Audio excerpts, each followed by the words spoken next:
அனைவருக்கும் வணக்கம். நான் யுவராஜ். இது உங்கள் திறமை தேடி. நான் 10வது வரைக்கும் தான் படிச்சிருக்கேன். தமிழ் மீடியத்தில தான் படிச்சிருக்கேன். தமிழ்ல தேர்வு எழுதி என்னால மத்திய அரசு பணி வாங்க முடியுமா? அப்படின்னு யோசிக்கிறீங்களா? உங்களுக்கான வீடியோ தான் இது.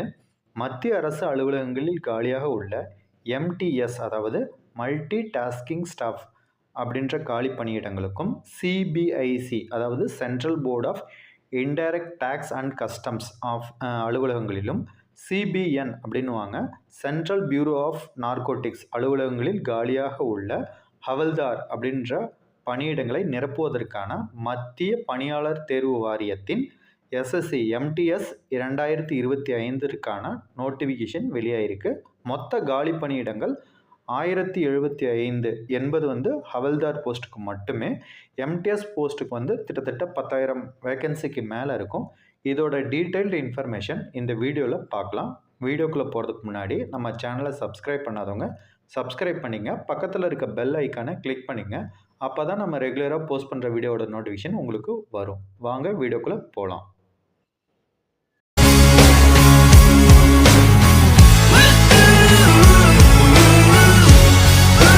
எஸ்எஸ்சியோட multi tasking staff non technical and havaldar CBIC central board of indirect tax and customs and CBN central bureau of narcotics examination 2025க்கான நோட்டிபிகேஷன்.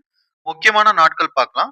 ஆன்லைன் அப்ளிகேஷன் பாத்தீங்க அப்படின்னா 26/6/2025 இருந்து 24/7/2025 வரை நீங்க ஆன்லைன்ல தான் அப்ளை பண்ண முடியும்.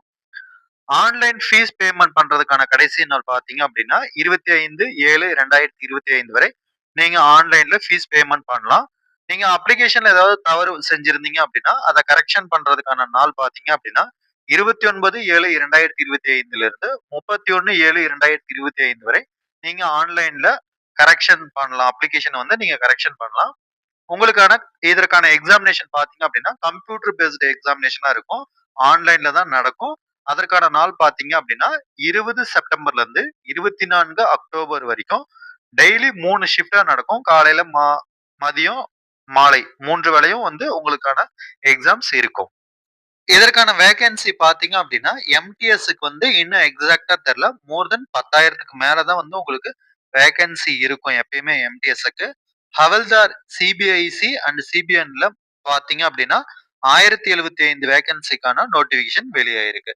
இதற்கான ஆன்லைன் வெப்சைட் பாத்தீங்க அப்படின்னா நோட்டிபிகேஷன் டவுன்லோட் பண்றதுக்கு ssc.gov.in அப்படின்ற வெப்சைட்ல நீங்க செக் பண்ணிக்கலாம். வேகன்சி லிஸ்ட் பார்க்கலாம். வேகன்சி லிஸ்ட்டை பொறுத்த வரைக்கும் ஹவல்தார் மட்டும்தான் அந்த நோட்டிபிகேஷன்ல கொடுத்துருக்காங்க. எம்டிஎஸ்க்கு டீட்டெயிலா கொடுக்கல.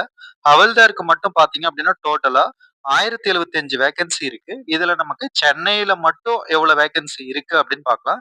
சிஜிஎஸ்டி அதாவது ஜிஎஸ்டி ஆபீஸ்ல ஹவல்தார் போஸ்ட்டுக்கு பாத்தீங்க அப்படின்னா அன்ரிசர்வ்டு கேண்டிடேட்டுக்கு 13, எஸ்சி கேண்டிடேட்டுக்கு 5, ST candidate 2, OBC candidate 9, EWS candidate 3, மொத்தம் பாத்தீங்க அப்படின்னா 32 கேண்டிடேட்டுக்கான வேகன்சி சென்னை ஜிஎஸ்டில இருக்கு.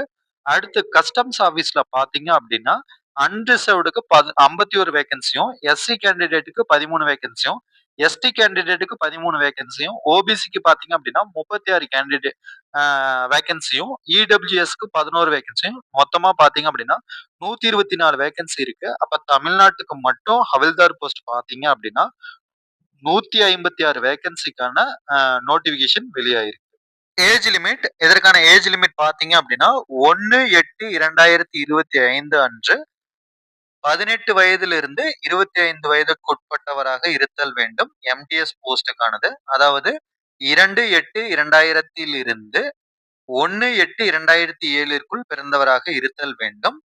அடுத்து 18 இருந்து 27 வயது வரை இது யாருக்கு அப்படின்னா ஹவல்தார் போஸ்ட் எங்கெங்க அப்படின்னு பாத்தீங்கன்னா சிபிஐசிலையும் சிபிஎன்லயும் இருக்கணும்.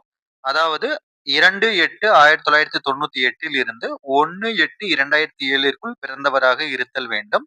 ஏஜ் ரிலாக்சேஷன் பாத்தீங்க அப்படின்னா எஸ்டி கேண்டிடேட்டுக்கு 5 வருஷமும், ஓபிசி கேண்டிடேட்டுக்கு 3 வருஷமும், அன்ரிசர்வ்டு டிசபிள்டு பர்சனுக்கு 10 வருஷமும், ஓபிசி டிசபிள்டு பர்சனுக்கு 13 வருஷமும், எஸ்சி எஸ்டி பர்சனுக்கு 15 வருஷமும் தராங்க. எக்ஸ் சர்வீஸ் மேனுக்கு 3 வருஷம் நீங்க ரிட்டையர் ஆகி அப்ளை பண்ணலாம். அடுத்து எசென்ஷியல் எஜுகேஷனல் குவாலிஃபிகேஷன். கல்வி தகுதி பார்த்தீங்க அப்படின்னா, must passed in matriculation examination. அதாவது 10th அப்படின்னுவாங்க. Or equivalent from the recognised board as on before the cut off date. 1/8/2025க்கு முன்னாடியே நீங்க வந்து 10th வந்து பாஸ் பண்ணியிருக்கணும் அப்படின்னுவாங்க. அதாவது இங்க வந்து மெட்ரிகுலேஷன் அப்படின்னு மென்ஷன் பண்றாங்க அப்படின்னா, சென்ட்ரல் கவர்ன்மெண்ட் மத்திய அரசாங்கத்த பொறுத்தவரைக்கும் மெட்ரிகுலேஷன் மென்ஷன் பண்ணுவாங்க 10th குவாலிஃபிகேஷனுக்கு. 12th குவாலிஃபிகேஷன் எழுதுறீங்க அப்படின்னா, கம்பைன்ட் ஹையர் செகண்டரி லெவல் அப்படின்னு எழுதுவீங்க. சிஹெச்எஸ்எல். இதற்கான குவாலிஃபிகேஷன் பார்த்தீங்க அப்படின்னா, நீங்க 10th பாஸ் பண்ணியிருந்தா போதுமானதாக இருக்கும். அப்ளிகேஷன் ஃபீஸ் ஃபீஸ் பார்த்தீங்க அப்படின்னா ரூ. 100 ஜெனரலா எல்லாத்துக்கும். இதுல பெண்களுக்கும் SC, ST and disable person ex service மேனுக்கு ஃபீஸ் அப்படின்றது இல்ல. Window for application form correction. அதாவது நீங்க அப்ளிகேஷன்ல ஏதாவது தப்பு பண்ணியிருக்கீங்க அப்படின்னா, நீங்க அத கரெக்ஷன் பண்றதுக்கான நாள் பார்த்தீங்க அப்படின்னா, 29/7/2025 இருந்து 31/7/2025 வரை உங்களுக்கு அதுக்கான விண்டோ வந்து அப்ளிகேஷன் வந்து ஓப்பன் ஆயிருக்கும். நீங்க ஃபர்ஸ்ட் டைம் மட்டும் கரெக்ஷன் பண்றீங்க அப்படின்னா உங்களுக்கு ரூ. 200 ஃபீஸ் வாங்குவாங்க. எகைன் நீங்க மிஸ்டேக் பண்ணி கரெக்ஷன் பண்ணணும், 2வது தடவ கரெக்ஷன் பண்ணணும் அப்படின்னா ரூ. 500 வந்து ஃபீஸ் பண்ணுவாங்க. இந்த ஃபீஸும் நீங்க வந்து ஆன்லைன்ல தான் ஃபீஸ் பேமெண்ட் பண்ற மாரி இருக்கும். இதற்கான தேர்வு முறையில கம்ப்யூட்டர் பேஸ்டு டெஸ்ட் நடக்கும். இதற்கான எக்ஸாம் சென்டர் எங்கெல்லாம் இருக்கும் அப்படின்னு பார்த்தீங்க அப்படின்னா, புதுச்சேரி, சென்னை, கோயம்புத்தூர், மதுரை, சேலம், திருச்சிராப்பள்ளி, திருநெல்வேலி, வேலூர், கிருஷ்ணகிரி ஆகிய மாவட்டங்கள்ல மட்டும் தான் வந்து இதற்கான எக்ஸாம் சென்டர் போடுவாங்க. மத்த எந்த டிஸ்ட்ரிக்ட்லயும் இதற்கான எக்ஸாம் சென்டர் இருக்காது. ஸ்கீம் ஆஃப் எக்ஸாமினேஷன் பார்த்தீங்க அப்படின்னா, எம்டிஎஸ் அண்ட் ஹவில்தார் 2க்குமே காமனா சிபிஇ அப்படின்னுவாங்க. கம்ப்யூட்டர் பேஸ்டு எக்ஸாமினேஷன் வந்து காமனா 2த்துக்குமே இருக்கும். ஹவில்தார் போஸ்ட்டுக்கு மட்டும் பிசிக்கல் எஃபிஷியன்சி டெஸ்ட்டும், பிசிக்கல் ஸ்டாண்டர்ட் டெஸ்ட்டும் எக்ஸ்ட்ராவா நடக்கும். எக்ஸாம் பார்த்தீங்க அப்படின்னா 13 லாங்குவேஜ்ல நடக்கும். நமக்கு தமிழ், இங்கிலீஷ் அண்ட் ஹிந்தி 3 லாங்குவேஜ்ல நம்ம வந்து எது வேணாலும் நம்ம சூஸ் பண்ணி எழுதிக்கலாம். மத்த ஸ்டேட்காரங்க அவங்க ஸ்டேட்டுக்கு என்ன லாங்குவேஜ் இருக்கோ அத சூஸ் பண்ணி நான் செலக்ட் பண்ணேன். கம்ப்யூட்டர் பேஸ்டு எக்ஸாமினேஷனோட பேட்டர்ன் பார்த்தீங்க அப்படின்னா 2 செஷனா இருக்கும். ஃபர்ஸ்ட் செஷன் பார்த்தீங்க அப்படின்னா numerical and mathematical ability 20 questions இருக்கும். 60 மார்க் தருவாங்க. Reasoning ability and problem solving 20 questions இருக்கும். 60 மார்க் தருவாங்க. இந்த செஷன் 1 பார்த்தீங்க அப்படின்னா வந்து உங்களுக்கு 45 நிமிஷம் இருக்கும். அடுத்த செஷன் 2 பார்த்தீங்க அப்படின்னா ஜெனரல் அவேர்னஸ் 25 கொஸ்டின்ஸ் இருக்கும். 75 மார்க் தருவாங்க. English language and comprehension 25 questions இருக்கும். 75 மார்க் தருவாங்க. இதுக்கு செப்பரேட்டா 45 நிமிஷம் தராங்க. அதாவது செஷன் 1 வந்து நீங்க எழுதிட்டு இருக்கப்ப 45 நிமிஷம் முடிஞ்சது அப்படின்னா ஆட்டோமேட்டிக்கா அது வந்து செஷன் 2க்கு வந்து எக்ஸாம் போயிரும். அடுத்து syllabus for computer based examination. இந்த எக்ஸாம் வந்து கம்ப்யூட்டர் பேஸ்டா இருக்கும். இதுல 4 பார்ட் இருக்கும். ஃபர்ஸ்ட் பார்ட் பார்த்தீங்க அப்படின்னா நியூமெரிக்கல் அண்ட் மேத்தமெட்டிக்கல் எபிலிட்டி அப்படின்னுவாங்க. அதாவது கணக்கு தான். இதுல என்னெல்லாம் இருக்கும் அப்படின்னா எல்சிஎம், ஹெச்சிஎஃப், மீசிமா, மீபேவா, டெசிமல்ஸ் அண்ட் ஃபிராக்ஷன்ஸ், தசம எண்கள், பின்ன எண்கள், ரிலேஷன்ஷிப் பிட்வீன் நம்பர்ஸ், நம்பருக்குள்ள தொடர்புகள், fundamental arithmetic operations, BODMAS rules பார்க்கணும்.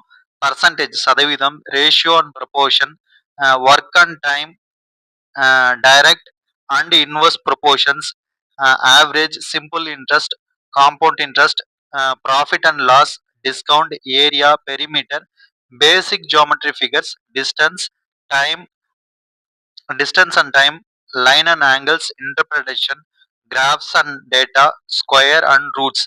அதாவது ரொம்ப சிம்பிளா 10வதுக்கு இருக்க கணக்குங்க மட்டும்தான் எப்படி இருக்கும் அப்படின்னா சதவீதம், சிம்பிள் இன்ட்ரெஸ்ட் சாதாரண வட்டி, கூட்டு வட்டி, தனி வட்டி, கூட்டு வட்டி, லாப நட்ட கணக்குகள், டிஸ்கவுண்ட் தள்ளுபடி, ஏரியா அப்படின்னா பரப்பளவு, பெரிமீட்டர் சுற்றளவு, இந்த மாதிரி பேசிக்கான மேக்ஸ் மட்டும்தான் இதுல இருக்கும்.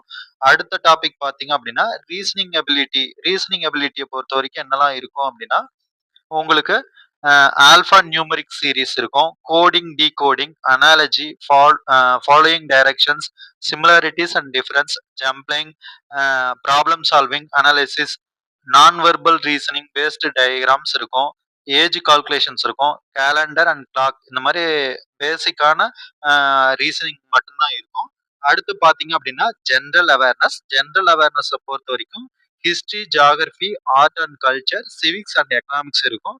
இது வந்து உங்களுக்கு 10th மட்டும்தான் கவர் பண்ணி இருக்கும் இந்த ஜென்ரல் அவேர்னஸ். அடுத்து பாத்தீங்க அப்படின்னா English language and comprehension test இருக்கும். இது வந்து நீங்க எந்த அளவுக்கு இங்கிலீஷ வந்து அண்டர்ஸ்டாண்ட் பண்றீங்க அப்படின்றத பேஸ் பண்ணி தான் இருக்கும். அ இதுல என்னலாம் இருக்கும் பார்த்தீங்கன்னா, vocabulary, grammar, sentence structure, synonyms, antonyms, correct usage, test of comprehension. அதாவது ஒரு பேராகிராஃப் குடுத்து அதிலிருந்து கொஸ்டின்ஸ் கேட்பாங்க.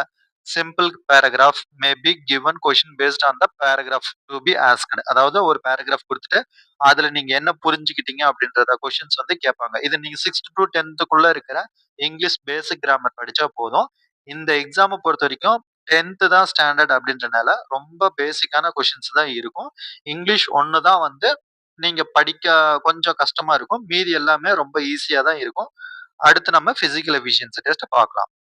அடுத்து கம்ப்யூட்டர் பேஸ்டு எக்ஸாமினேஷன் பாஸ் பண்ணவங்களுக்கு ஹவில்தார் போஸ்ட்டுக்கு மட்டும் பிசிக்கல் எஃபிஷியன்சி டெஸ்ட்டும் பிசிக்கல் ஸ்டாண்டர்ட் டெஸ்ட்டும் இருக்கும். ஃபர்ஸ்ட் பாத்தீங்க அப்படின்னா பிசிக்கல் எஃபிஷியன்சி டெஸ்ட் மேல் ஆண் விண்ணப்பதாரர்களுக்கு 1600 மீட்டர் வந்து 15 நிமிஷத்துல நடக்கணும். அதே மாதிரி ஃபீமேல் பெண்கள் வந்து 1 கிலோமீட்டர் வந்து 20 நிமிஷத்துல வந்து நடக்கணும். இதுல இந்த மாதிரி எக்ஸாம் கிளியர் பண்ணிட்டு பிசிக்கல் எஃபிஷியன்சி டெஸ்ட் அப்ப ஏதாவது ஒரு பெண்கள் வந்து பிரெக்னண்டா இருக்கிறாங்க அப்படின்னா அவங்க 12 வீக்குக்கு மேல தாண்டி இருக்காங்க அப்படின்னா அவங்களோட போஸ்ட்டை வந்து அவங்களுக்கான பிசிக்கல் எஃபிஷியன்சி டெஸ்ட்டை வந்து தள்ளி போட்டுருவாங்க. டெம்பரவர்லி அன்ஃபிட்டா வச்சிருப்பாங்க. ஆஃப்டர் டெலிவரி அதாவது உங்களுக்கு பிரசவம் முடிஞ்சதுக்கு அப்புறம் 6 வாரத்திற்கு அப்புறம் வந்து நீங்க சர்டிபிகேட் வாங்கிட்டு ஃபிட்னஸ் சர்டிபிகேட்ஸ் வாங்கிட்டு நீங்க பிசிக்கல் எஃபிஷியன்சி டெஸ்ட்ல வந்து நீங்க கலந்து கொள்ளலாம். அடுத்து physical standard test. Physical standard test பாத்தீங்க அப்படின்னா ஆண்களுக்கு உயரம் 157 சென்டிமீட்டர் வந்து உயரம் இருக்கணும். அதே மாதிரி பாத்தீங்க அப்படின்னா செஸ்ட் வந்து 81 சென்டிமீட்டர் வந்து குறைந்தபட்சம் இருக்கணும். அது எக்ஸ்பென்ஷன் நீங்க மூச்சில் இருக்கிறப்ப அது வந்து 5 சென்டிமீட்டர் வந்து எக்ஸ்பென்ஷன் ஆகணும். அதே போல பெண்கள் பாத்தீங்க அப்படின்னா 152 சென்டிமீட்டர் உயரம் இருக்க வேண்டும். அவங்களோட வெயிட் பாத்தீங்க அப்படின்னா குறைஞ்சபட்சம் 48 கிலோ வந்து வெயிட் இருக்கணும் அப்படின்னு சொல்லியிருக்காங்க. அடுத்து procedure for filling online application. இதற்கான அப்ளிகேஷன்ஸ் பார்த்தீங்க அப்படின்னா நீங்க ஆன்லைன்ல மட்டும்தான் அப்ளை பண்ண முடியும். அது அப்ளை பண்றதுக்கு முன்னாடி நீங்க வந்து ஒன் டைம் ரிஜிஸ்ட்ரேஷன் பண்ணியிருக்கணும். எஸ்எஸ்சில வந்து சிஜிஎல் ஆர் சிஹெச்எஸ்எல் ஏதாவது நீங்க அப்ளை பண்ணியிருக்கீங்க அப்படின்னா ஒன் டைம் பண்ணியிருப்பீங்க. அப்படி பண்ணியிருந்தீங்க அப்படின்னா நீங்க டைரக்டா பண்ணலாம். அப்படி இல்லை அப்படின்னா டிஎன்பிஎஸ்சி மாதிரி தான் one time registration first time பண்றவங்க பண்ணிட்டு அதற்கப்புறம் வந்து எம்டிஎஸ்க்கான ஆன்லைன் அப்ளிகேஷன் ஃபார்ம் வந்து நீங்க ஃபில் பண்ணணும்.